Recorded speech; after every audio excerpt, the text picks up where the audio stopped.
Hello everyone, my name is Sayanta Barman and we will be covering another topic in traffic engineering for PTOE exam, that is traffic control devices. So let's start. So you see, for we have three levels of driver information. So traffic control devices, the primary function of traffic control devices is to provide information to the drivers. So the traffic control device could be in the form of, let's say, pavement marking, signing, traffic signals, right? And let's say if it's a temporary work zone, then it could be even drums, barrels, barricades, etc. So all of it is to give information to the driver. That is the primary purpose of traffic control devices. So so three levels of driver information that we give, as you can see in the screen. One is navigation, one is guidance. Okay, one is this navigation, one is guidance, and one is control. So navigation is like maps, guide signs, those things the driver beforehand only they see the maps drivers, and as a traffic engineers we create guide signs for the drivers to so that they can confirm that they are in the right track. Number two is guidance. So guidance they get from the roadway itself. Sometimes they get from the roadway in the form of informal way. Let's say they see the traffic condition, they see the roadway geometry, the tree lines. Those are informal way the driver gets information. That is also guidance. But as traffic engineers, we try to give them a formal way. That is pavement markings, regulatory and warning signs. So those are formal ways we traffic engineers give guidance to drivers. And control. Control is like the navigating the actual vehicle, because the drivers who is sitting in the driver's seat, they are controlling the vehicle. So those are like three levels of driver information. So as I said in the guidance, there are two forms of guidance. One is informal sources, sorry, and the other one is formal sources. So from formal sources, as I said, signs, signals, and pavement markings. And informal sources you will get as traffic, roadway, design features, tree lines, etc. Right? So these are the way a driver gets the information from the roads. So factors for driver error. So what are the factors? Because we see crashes, accidents on the road, right? So what are the errors? Reason for the errors for the driver. So number one is information overload. So what happens is, as I said, discussed right now in guidance, that there are a lot of informations given to the driver through informal and formal ways, right? But if there is an overload of information, the driver may miss the information that he or she needs, which is critical. So critical information missing, right? So maybe it is there, but it is since it is overload of information is going to the driver, he or she is missing the critical info. So that is the information overload. Then defective information displays. Let's say uh, even the traffic engineer has some wrong pavement marking, right? So let's say the road is actually left turn and like going like through lane, but instead the pavement marking is left and through and like this through. So that is a defective information display, right? This was the correct plan. Let's say the traffic engineer did the correct thing. This was the plan provided by the traffic engineer. The contractor did it like this, right? Let's just assume. So that is a defective information display, right? So that can also lead to driver error. Then missing information, basically the information that is needed to the driver that is missing. So that is it's not a good traffic engineer basically. And the other last one will be deficient traffic control devices. So that is again like either there is less traffic control device or there is much more traffic control device. Basically, the key information is not going to the driver. So these are like the four reasons for driver error. Next, design and placement of traffic control device. So at what distance, how should you place the traffic control devices? One is timing. Like let's say this is the highway, and let's say this is a median in the highway. Let's say this is a pavement marking. This is the pavement from the opposite sides. The traffic flow is here like this, and the traffic flow is here like this. Okay. So the timing should be important. Like the traffic signs, let's say there is a traffic sign like this, the traffic sign is like this, the third is like this. So there is like it's not like an overload situation that's happening, or there is deficiency of traffic sign itself. So there should be a proper timing, like the at each interval the driver should expect some sort of guidance from the traffic engineer, right? So there should not be any avoid peak and value of information. So that is a primary thing.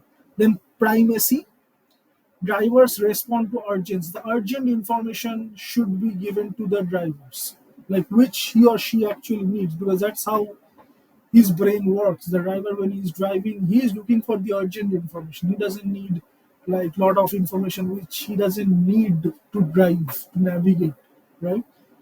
So the traffic engineer should keep in mind that he or she should provide the information which the drivers need based on primacy at that point of time.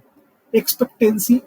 So it is better if the traffic engineer provides information beforehand to the driver, and then the driver faces that situation. So advance warning sign. Basically, that is what it's trying to say. Expectancy. The driver should expect that situation beforehand through signs or pavement markings, or whatever is the situation. Redundancy. Redundancy is like sometimes, let's say you're driving the car in the road, and you are not you didn't you missed the sign on the side of the road, right? You missed the traffic signs. Let's say there was a regulatory traffic sign. Let's say the regulatory, I mean, I'm drawing here. Let's say the regulatory traffic sign was like this: left turn and through.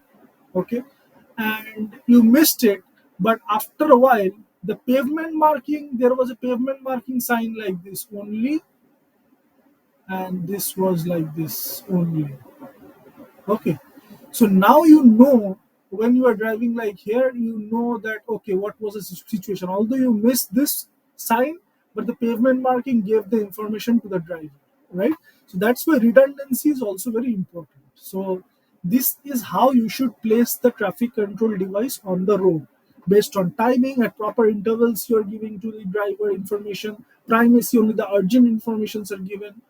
Expectancy, like advance, like you are giving, so the driver is expecting something based on your signs, based on your pavement marking, so driver can expect situations to happen. And redundancy, you are using multiple traffic control devices to give information to the driver. So now let's consider this thing: MUTCD, Manual of Uniform Traffic Control Devices. We all traffic engineers are familiar with MUTCD. So here, what is the role of ABTCT? So this is very important. Promotes uniformity in design and application. That is what MUTCD tries to do. That it promotes uniformity. So drivers should expect same similar kind of sign, similar kind of pavement marking. So that kind of gives him that uh, he expects. That is the he should expect uniformity. The guy, otherwise it will be very difficult for the drivers to understand, right? So that is what MUTCD tries to do. It tries to promote uniformity in design and applications throughout United States. And the other three, which are very important for PTOE. So please keep in mind, these three are very important for PTOE.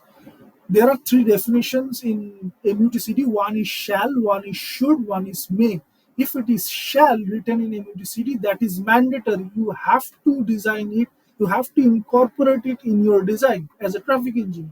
So if it is shall, it is mandatory.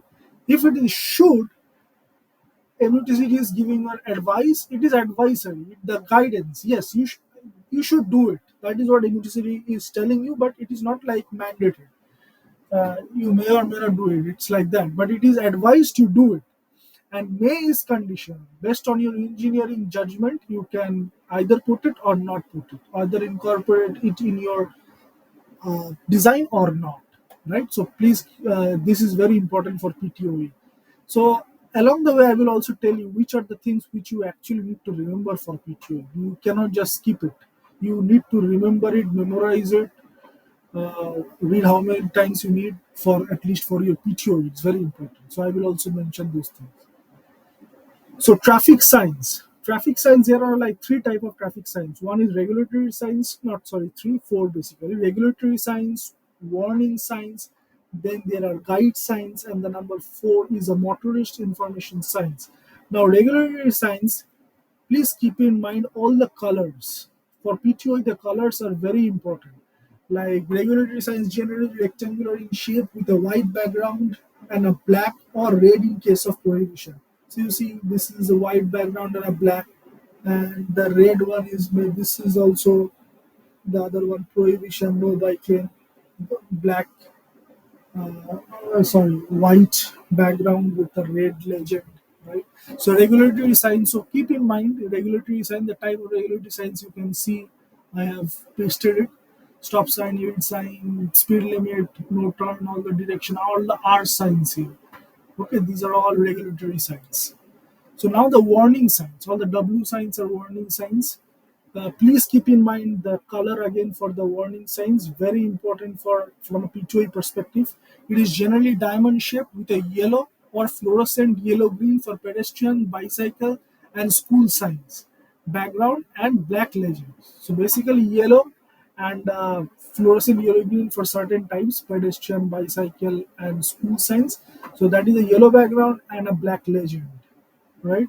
And it should be placed in advance of a hazard of 2.5 to 14 seconds. So warning signs, it's very obvious, right? The word warning is like an advance sign. You need to place it so that the drivers will expect that situation, as I was telling before also, right? Expectancy. So that is where you place warning sign uh, beforehand, so that drivers will expect certain things to happen. Let's say this sign W11, this is placed beforehand, and the drivers can expect there is a left turn like this, sharp left turn like this. If they place this sign curve, the drivers will expect there is a left curve going on, right? They can, if they put chevron sign or like all these signs, they can put some of them at least, not everything. Maybe this they cannot put in advance, but if they put it in advance, then it gives a message to the drivers and they know what to expect beforehand. This is like the right lane closing. Okay, so there is a one lane is closed here. So these are the warning signs. So this is guide sign. Again, this is very important. Please remember it. Green or brown for recreational and cultural interest signs. Background, green background and white legends. Green background and white legends. Height of the lowercase letters shall be 3/4 height of the initial uppercase letters.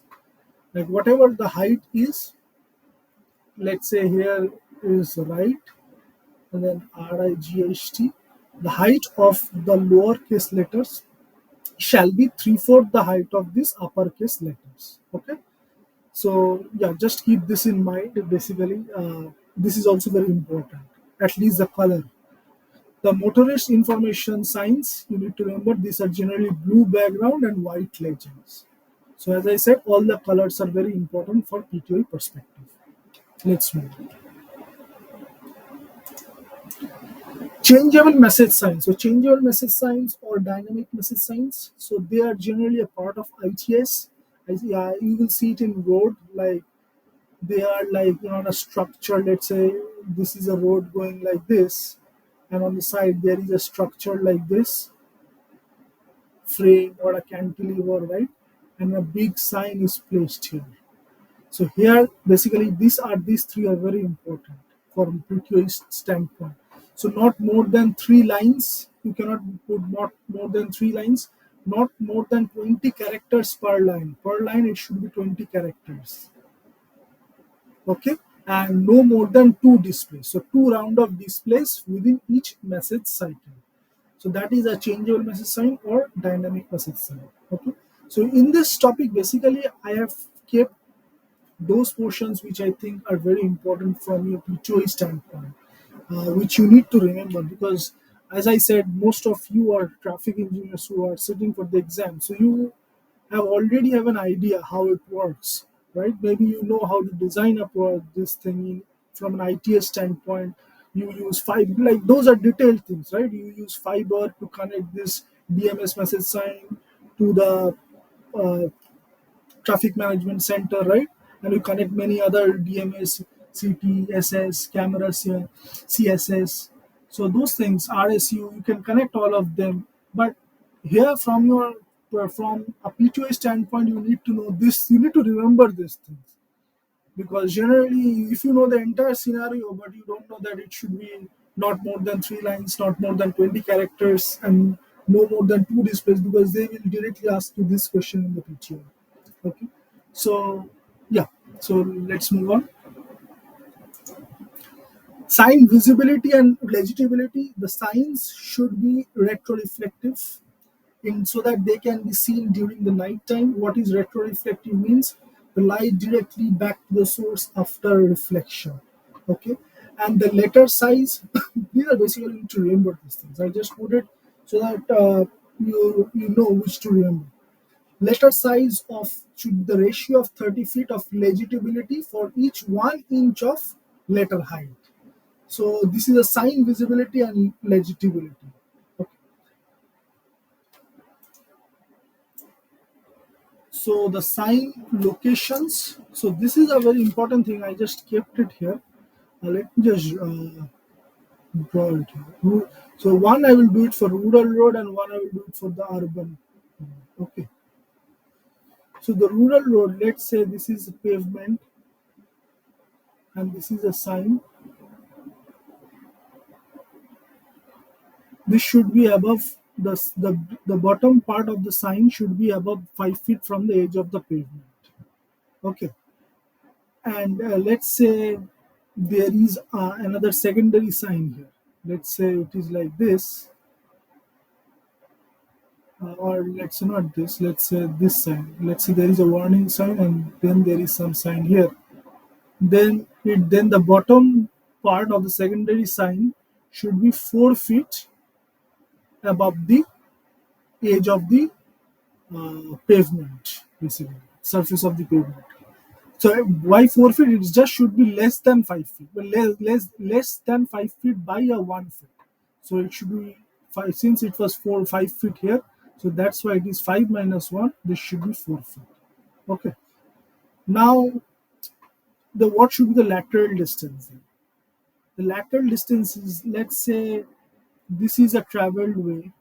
One These are the traveled way. Okay, the traffic is traveling like this, and this is the edge of the traveled way. Okay, and this is the edge of the shoulder. And this is the whatever it is, grass or anything. Let's say. This is the edge of the shoulder. This is the edge of the traveled way.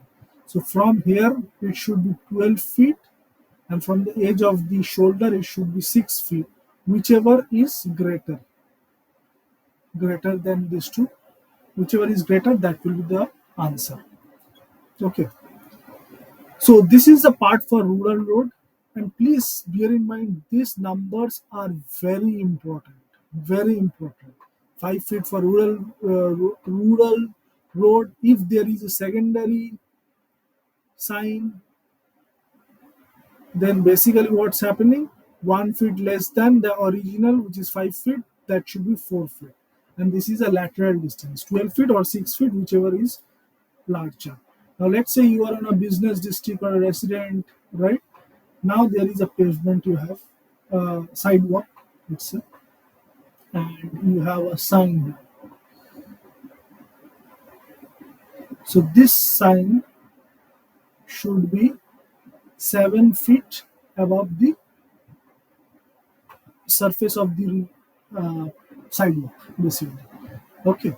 And again, let's say you have a secondary sign like that. What should be the height of the bottom part of the secondary sign from the pavement? That should be 1 feet less than 7 feet, which is 7 minus 1 equals 6 feet. Okay. And the lateral distance also we should talk about. Lateral distance is, since it is a business or a residence area and you do not have too much space on the side, so from the edge of the curb it should be 1 foot, like minimum 1 foot.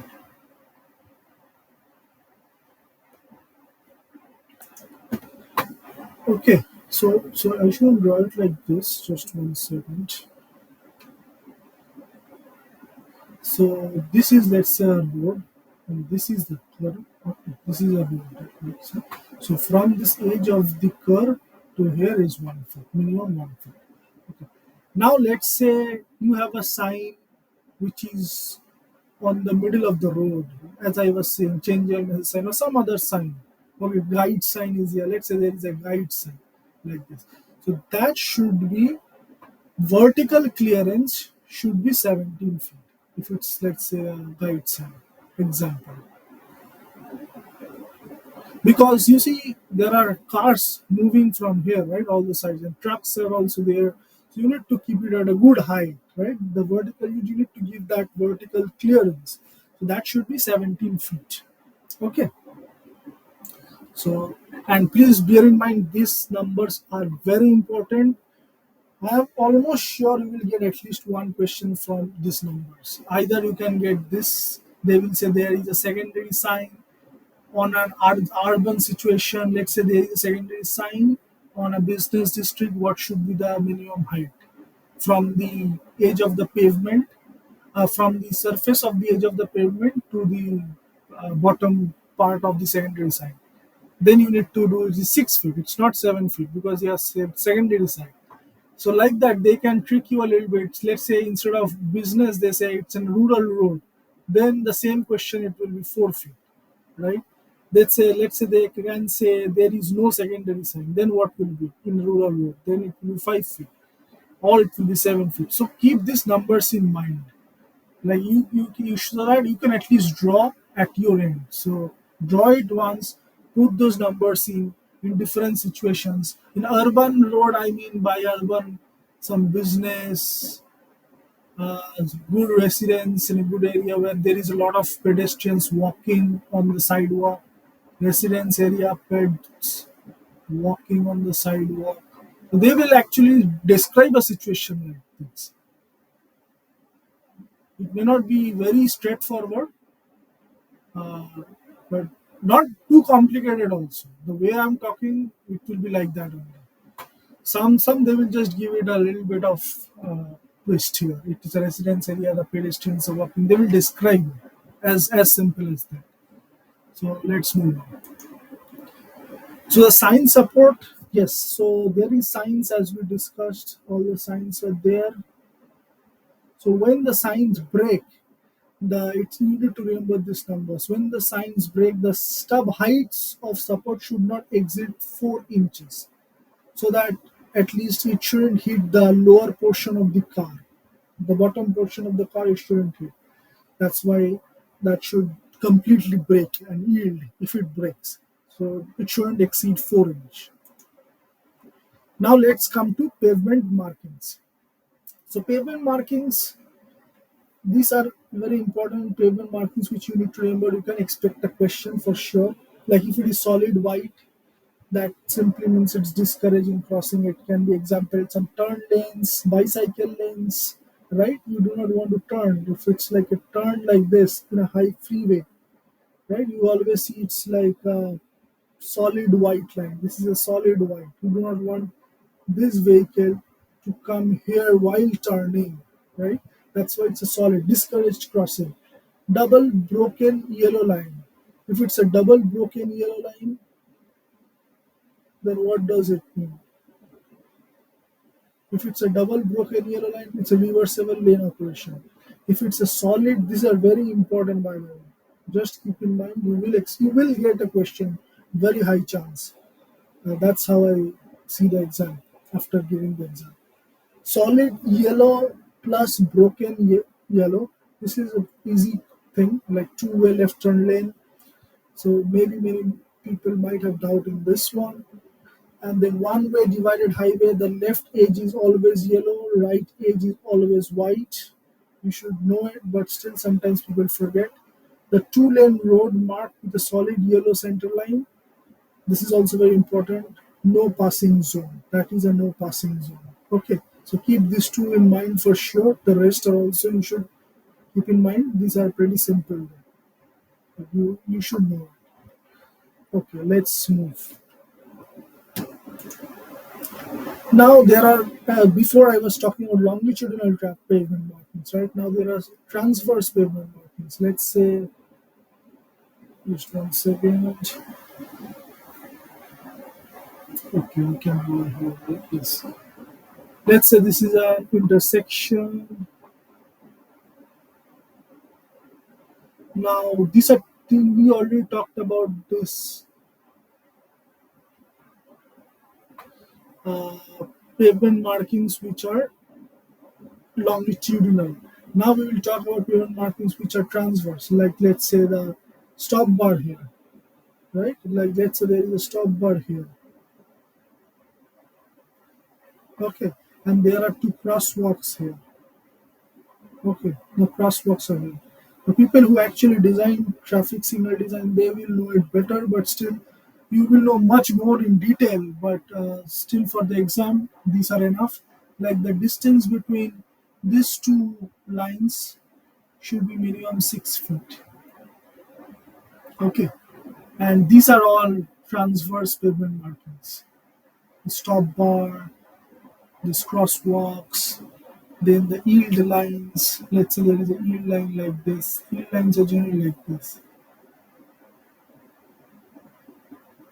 So these are like, even this is also important as I'm talking. They might give you something like this that you need to know that yield lines are like this. So so these are like some transfer payment markings, word messages and symbols. Now this is very important from a PTOE standpoint. Diamond symbols only to HOV lanes. Sometimes you will see that in a freeway or in a road, even pavement marking have symbols, right? Now if there is like a diamond shaped like this, so that is you will mean this is for the HOV lanes. This is for HOV lanes, okay? And then and this is also very important. Pavement markings also need to be retroreflective. It's not that only signs need to be retroreflective. Pavement markings also need to be retroreflective. Simple reason you need to see pavement markings also during night time. Recent MUTCD will publish that it's coming. Uh, they will be more specific on how much retroreflective pavement markings need to be. There should be a minimum standard that contractors, designers need to follow. And never more than 3 lines of information. It's same like the changeable message signs. You cannot write 3 lines of information on the pavement markings, right? Sometimes, generally, I have seen like they give like symbols and stuff like in pavement marking, so that the driver comes like here, they know if they follow this lane, which road they will go. Either is it going to US something or some other interstate? They know where it is going. Generally, they put symbols, but still, it's you cannot put never more than 3 lines of information. Okay, so that is, and one thing I just wrote here. I don't think it requires another slide. So for delineators, 4 feet above the roadway edge. So the delineators, which are like it kind of separates it. Let's say there is a parking. Let's say there is a parking here. So there can be delineators here. These are delineators. Uh, the delineators can be there for bicycle lanes also, right? It's kind of separating the traffic from something else, right? So that is should be 4 feet above the roadway edge. I just wrote that information. So traffic signal, I didn't write all the 8, 9 variants that we have. You guys know it. You just see it once, 8 hour warning, 4 hour warning, crash, those kind of things. Coordinated signals, I think. Right? Then there is one on railroad. So you need to write, see that once. Yeah. Just see it once. I didn't write it. So for now, we are basically, I think, after here, the pavement markings are done. Now we are into the another device, traffic control device, which is the traffic signals. That is also another sort of traffic control device. So traffic control device, traffic signals, there are two types of traffic signals. One is a pre-timed control, one is a traffic actuated control. Now in the pre-timed, basically what happens is like those signal controllers have fixed cycle lengths with proper interval lengths. Like each and every splits in the signal, they in the cycle, in each and every splits, they have predefined time, and the entire cycle length is predefined. So there is, it doesn't matter if suddenly in the major street more traffic comes, it won't matter. It will work, it will function predetermined, right? It was already predetermined by traffic engineers what should be the cycle length, what should be the splits, and it will function like that for certain times. Like maybe pre-timed have a timing for AM, a timing for midday, timing for noon, the PM, sorry, a timing for the even night time, complete night time, okay? And maybe they follow another timing for weekends.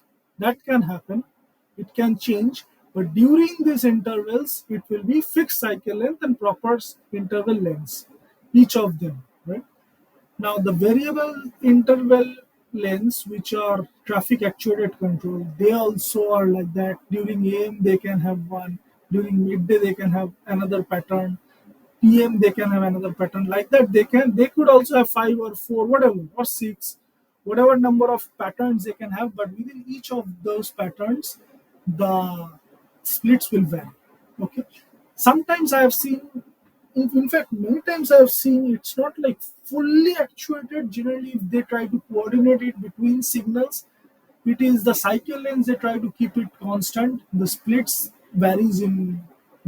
kind of varies, but it is possible that it can be fully actuated and the cycle length is also not constant. Like for each of the cycles, the cycle length is also varying. That is also possible.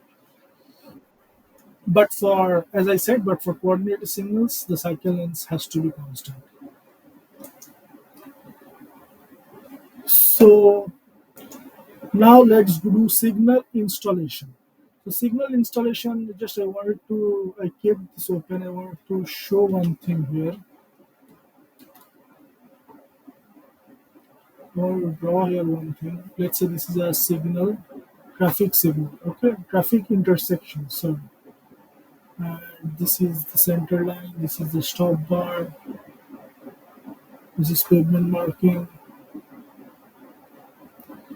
So I'm drawing it like dotted, but it is actually dashed. Okay, since I do not have too much control here, it's coming like that. Basically, these are called dashed pavement marking. Okay, so generally it is 4 inch thick, but you don't need those details. Okay, let's leave those details and everything. So this is stop bar. From here, generally, let's say what is a condition is if you draw a cone like this, visibility cone like this, and this is 20 degree and this is 20 degree. Okay, so from here, 40 feet from here, and within 180 feet from here, from the eyesight, 180 feet from this point, 40 feet from here, and within 180 feet, you need to have the traffic signals basically. One can be a near traffic signal, one can be a distant traffic signals to give the message to the drivers. Okay, it cannot be closer than this, it cannot be further than 180 feet. So between this, you need to have your traffic signals for this right of way, for this guys. These vehicle drivers you need to have. Similarly, it holds true for this side. Similarly, holds true for this side. All the sides for this side.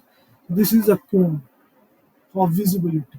Okay, and the traffic signal lanes, right? These traffic signals. You see the traffic signals like this on the road, right? Like this, you see the traffic signals.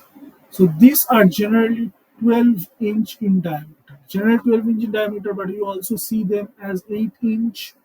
It's generally 12-inch or 8-inch. But recently, MUTCD has said any new traffic signal that is being implemented, the diameter of these lenses will be 12-inch from now onwards. Okay, but in the road currently, you can see both 8-inch and 12-inch. It depends on if it's a major road or a minor road. So it depends on that also, to a good extent. And so one more point I just wrote it. I will just share it with you. It may be important. I'm not 100% sure. So for paid signals, like where countdown is, like let's say the for the paid signals, where paid change intervals is more than 7 seconds. If the paid change intervals is more than 7 seconds, then countdown is required. So basically,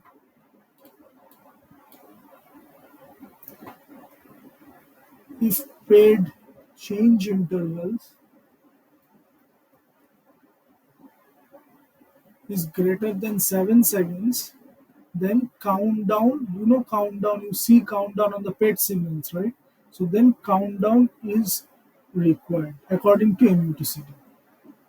So this can be one direct question for the PTOE exam.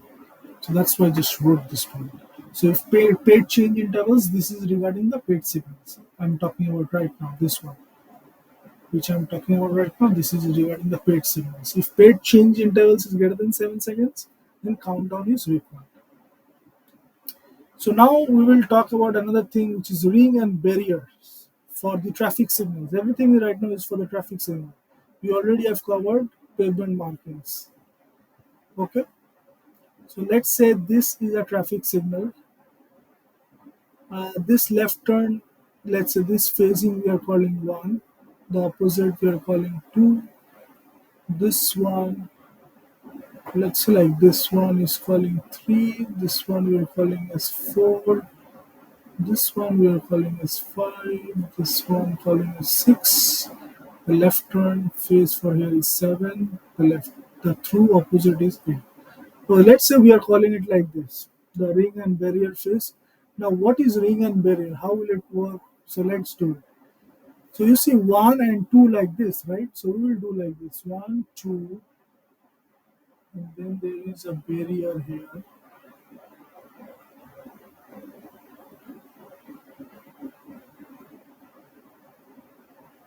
Then there is 3, 4, okay? Then like this, and 5, 6,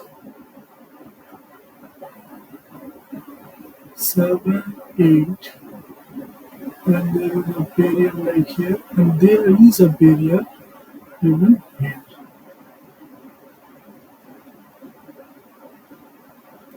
So what it is saying is 1 can be with any of these other phases in the which is this is one ring. Okay, let's do like this.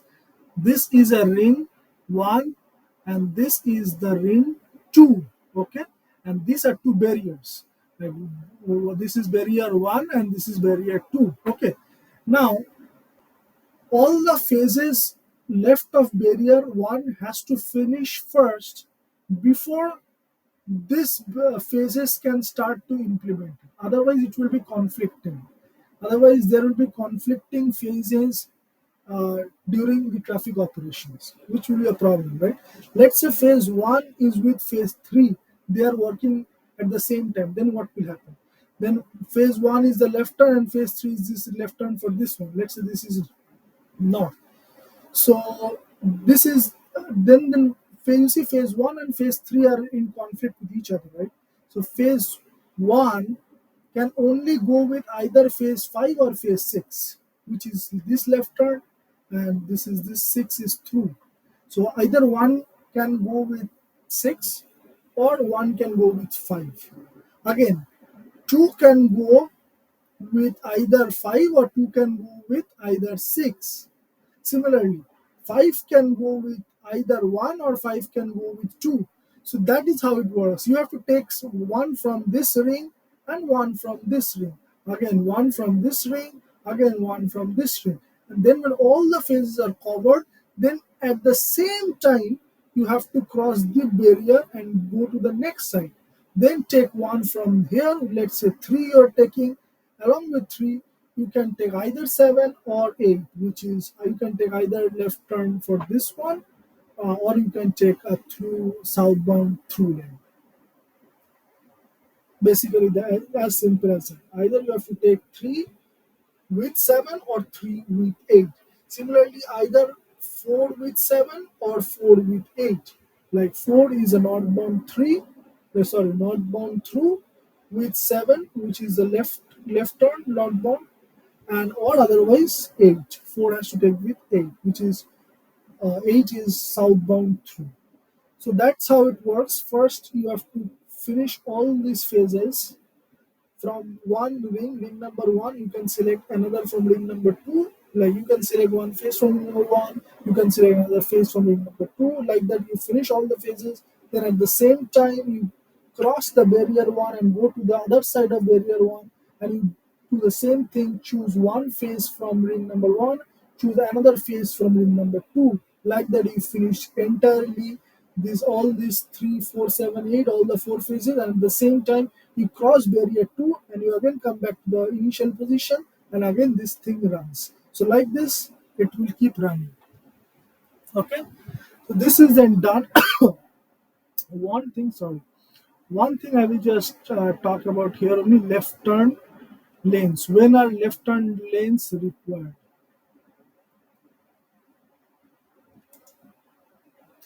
So left turn lanes are required. There are two conditions. The thumb rule: if left turn volumes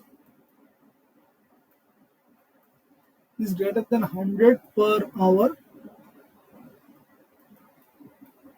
or volume of left turn plus volume of opposite through is greater than 50,000. So just keep these 2 points in mind. These are important numbers. These are the time. These are generally thumb rules when you need a left turn lane. Now signal timing. According to MUTCD, yellow change intervals should be 3 to 6 seconds. Very, very important. Direct question, it might get asked in the PTOE. The yellow change interval should be between 3 to 6 seconds. They will give you 4 options. The change interval can be like 3.5, 2.5, 5.5, 4.5, which cannot be a change interval according to yellow change interval according to MUTCD. You might pick 2.5, then that is correct. But if you pick 5.5, that is wrong, right? Because 3 to 6 seconds. Because 5.5 is within 3 to 6 seconds. Okay, and the CP equal to this question. CP you need to know. This is a change interval, basically formula. T plus V by 2A. V is the speed of the vehicle. This is width of the road. Let's say this is not the width of the road. Let's say this is the intersection. So you're crossing it like this one. This is W, the entire intersection. And L is the length of the vehicle. W is the speed. And T is the perception reaction time. For CP, it is considered as 1 second. So just remember this: for CP, it is considered as 1 second and not 2.5 seconds, which is considered for that stopping side distance thing. If you remember, it is generally in some other topic in PTOE exam, the stopping side distance. There we consider the perception reaction time as 2.5 seconds, but for CP here we consider it 1 second. So this is a trick question. So remember, this can be tricky, not a trick question. Just remember it, it will be very clean and easy. So, okay, so let's move on then. This is how you calculate the change interval time. Pedestrian signal times, these 2 points are very important, at least 7 seconds. 4 seconds under unusual conditions, you can give 4 seconds, but pedestrian signal time, at least 7 seconds, very important. Pedestrian walking speed, very important, 3.5 feet per second. In unusual times or something like that, lot of pedestrian or something, it can be 4 feet per second. Okay. But generally, 3.5 feet per second is considered as pedestrian walking speed. And this is very important for PTOE standpoint, at least 7 seconds. Important PTOE. Okay. 4 seconds is just under unusual condition. Dilemma zones. So advanced warning signs, because sometimes what happens, you are in a, let's say this is a signal and here is a signal that is here. Okay. Yeah, you are coming from here, let's say, and this is green. You are thinking you will be able to pass it, and now when you are here it is yellow, and now you don't know what to do. But when you are here it is red, but you are at this time, you haven't put your brake, you're already here. So that is called a dilemma zone. So what happens is, this was, let's say, 5 seconds away, you are 5 seconds away from hitting the approach, right? So they will detect you, sometimes through loop detectors, but now generally they use camera detectors or some other detectors on the side, right? The radar detectors. So that's how they will detect you. Image detector, radar detectors, loop detectors, whatever, however it is, they will detect you in advance, and they will extend the green time so that you can cross comfortably. They will give you 1 2 seconds or 2 seconds of extra green time so that you can pass this intersection comfortably. Okay, so that is how, what is dilemma zone. Signal preemption. So signal preemption is basically giving you priority, giving certain vehicles priority over others, or certain mode of transportation priority. So one is like the railroad grade crossing, that is there you need signal preemption. Emergency vehicles, you need to give priority to the emergency vehicle, there you need signal preemption.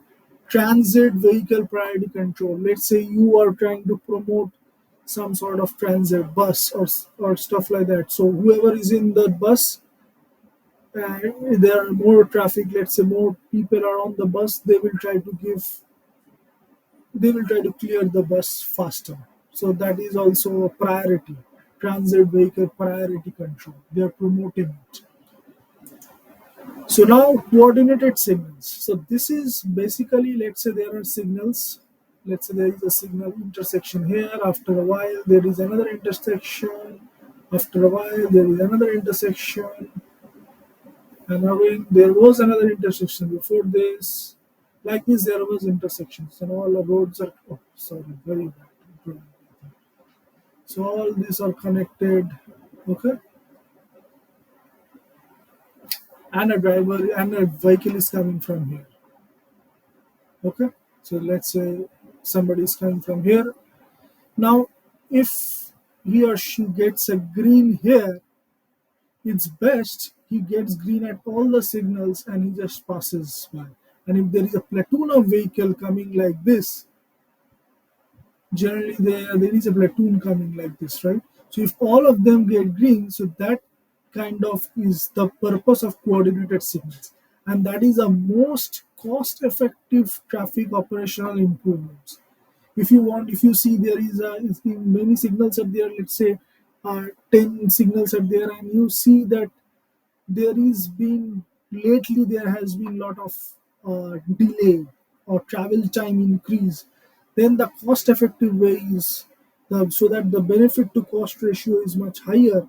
You will see more benefit if you just coordinate those signals. You see the signal timings, you find what are the signal timings are, you adjust the signal timings a little bit, you do the offset correctly so that you find the maximum progression in the major street. Okay, so That is how you will have the most cost-effective traffic operational improvements. Primary objective is progression. This will help in reduced travel time and delay. And this is C equals, I don't know why I wrote plus, this should be equal to some integer times d by v, basically you first find what is the distance, average spacing between signals. With, let's say, all you have to find the average spacing basically, and the progression speed, that is like you get d by v and then multiply it with some integer and you get the cycle length, and try to keep the cycle length constant for all the segments, and that's how you get the progression. Okay, now we will do a temporary traffic control. Basically, we finished those things, right? We finished pavement markings, traffic signals, and let's now say there is a work zone here. And what other traffic control devices we have? We have like cones, barriers, barricades, uh, drums. So those are all required at the temporary traffic control or work zone site. Now, this is also very important, which I'm writing now. This is written in part 6 of MUTCD. Just remember this. This temporary traffic control is written in part 6 of MUTCD. I don't know why it is important, but it is asked in question in PTOE. I've heard several people, I've given my exam, passed it, and I don't know. I have seen this as an important question. I don't know why it is important. That is another thing. Why they ask this sort of question, but this is important. It is in part 6. Now, let me just draw one thing here. Let's say this is the activity area, work zone area that that that is there basically, and these are your drums. Okay. Now this is. I will just explain all of this. What are these things? And this is the dashed area, dashed pavement markings. There is a dashed pavement marking here also. It's going going like this. Okay. And this is the end termination area. And what happens here is you need to give. So basically, what it is here. This is the transition area. Just these are important, actually important, not just from a PTOE standpoint, but as a traffic engineer, if you need to lay out an entire MPT or MOT plan, maintenance of traffic plan, these are like the bare minimum basics of it, basically. But it will be much more complex if they give you to draw a plan. If you need to draw a plan from the scratch, and depending on the project intensity also, but these are the basics actually of that work. So this is the buffer,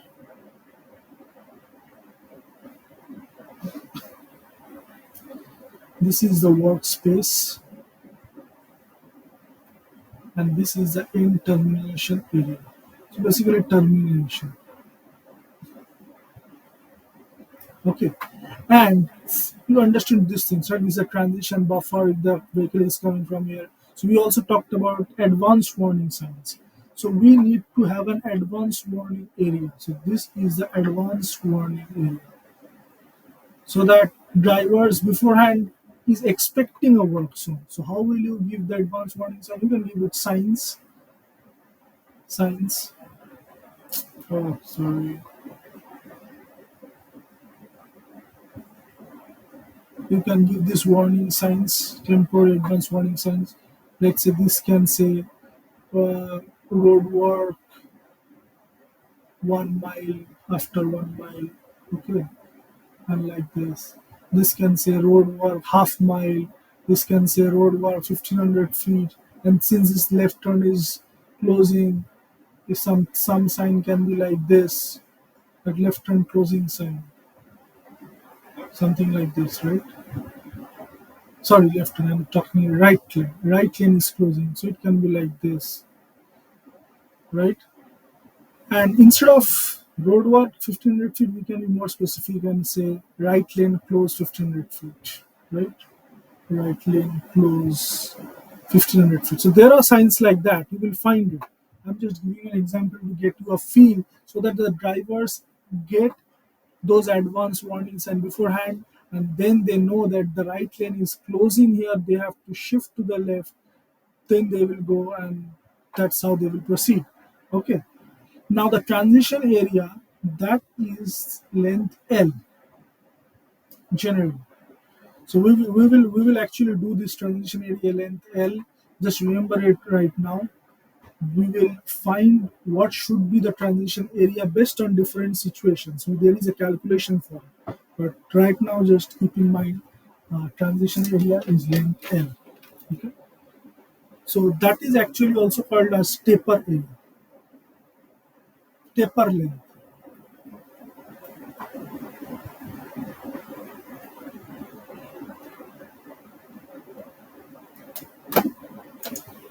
Okay, let's move on to the next thing. Now this is very important slide. Work duration of it. These are the types of work activity: long-term stationary, if it will be more than 3 days; intermediate term stationary, overnight to 3 days; short term stationary, daytime work should be 1 to 12 hours; short duration up to 1 hour; mobile, it should be continuous work. There can be some short stops in 15 minutes, it will be done. And I mean, one work will be done in 15 minutes, but it will be continuous, right? There will be multiple spots like that. It will keep moving, basically.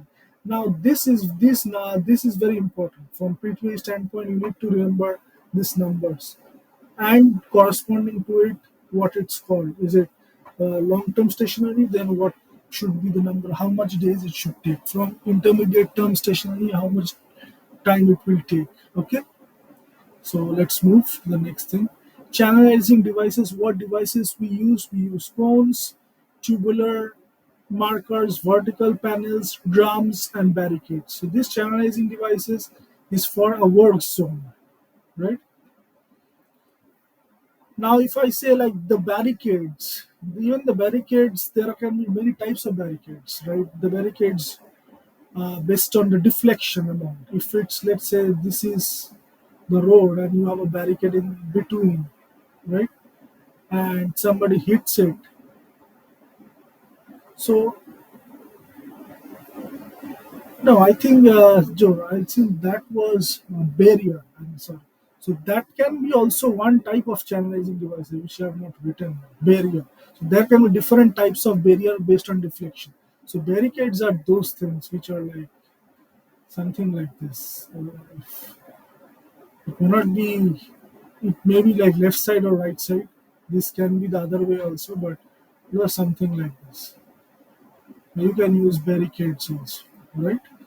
So these were the barricades, drums, vertical panels. So there can be all these channelizing devices to channel the traffic, basically. Okay. Now the taper length calculation. As I was saying, the taper length. This is a very important calculation. As I showed you before. Let me show you again. This L here that I'm talking about. This L. Okay. So how will you calculate this L? This L can be W square by 60 if S is less than, which is speed, is less than equal to 40 miles per hour, or WS if S is greater than equal to 45 miles per hour. Some people get confused. What is W? W is the width of the one lane. Okay, so also see this there. Try practice a problem on it, because there is a width of one lane, WS square is a speed, and this is in miles per hour. Okay, and if it is shifting taper, then it will be half L, and if it is shoulder closure taper, this will be 1/3 L. So these are some informations which you need to remember also for your exam. Now we will do, I think this is the last slide. Yes, intelligent transportation systems. So intelligent transportation, there are like four types of intelligent transportation, four types of work that we do. One is a transportation system management, one is traveler information distribution, one is commercial vehicle operation, one is intelligent vehicle and connected vehicle system. Now, in transportation system management, you can do like freeway management, incident management, electronic toll. Those sort of works can come under transportation system management. So basically, you can, and it is important also, I think, read it once, these four things. But it is generally like that, the intelligent transportation, like this intelligent vehicle and connected vehicle systems, many of us work on it. I also work a lot on this intelligent vehicle and connected vehicle systems. So these are generally for to reduce collision, some visual enhancements, uh, for pedestrian detection obstacles. So as I was describing in the beginning, like there is, let's say, a dynamic message sign is there, a CSS is there, RSU is there. So you connect it through a fiber optic cable. You connect everything and take it back to the TMC, Transportation Management Center, right? So from there you can see everything on the road, which we have implemented some CSS, some camera surveillance systems. So through that you can see the road, and then through DMS you can provide whatever you want to save from the TMC standpoint to the road drivers, right? So that's how the intelligent vehicle and connected vehicle systems. Now it is developing a lot. Now RSU has more and more features. They can talk to the drivers. They can give message to the drivers if they are expecting some sort of hindrance. They will let you know to the drivers OBU, which is called onboarding unit. So that's how intelligent transportation system. It's not like you don't need to know in too much detail basically. So just know some of the items, what falls under it, transportation system management, just know electronic incident management, freeway management, those falls under it. Traveler information distribution, like you give sort of information that 511 or something like that was there. I don't know exact number, but if there was a number where you can call the radio, they will let you know. They will give you information. So there are like traveler information distribution. The ITS has work on it. Commercial vehicle distribution. They will help in the commercial vehicles, and as I said, intelligent vehicle. So just read through these four. I think it will be better for your understanding. And if one or two question comes from here, you will be able to handle it well. So that's all for traffic control devices. I hope this video is helpful to you guys. Please subscribe to our channel, Core Engineering Guidance. And in future, I will cover the rest of the other three chapters also. So I have also already covered two of the first chapters in PTOE. This is the third chapter. So I will cover the rest three also. Thank you very much.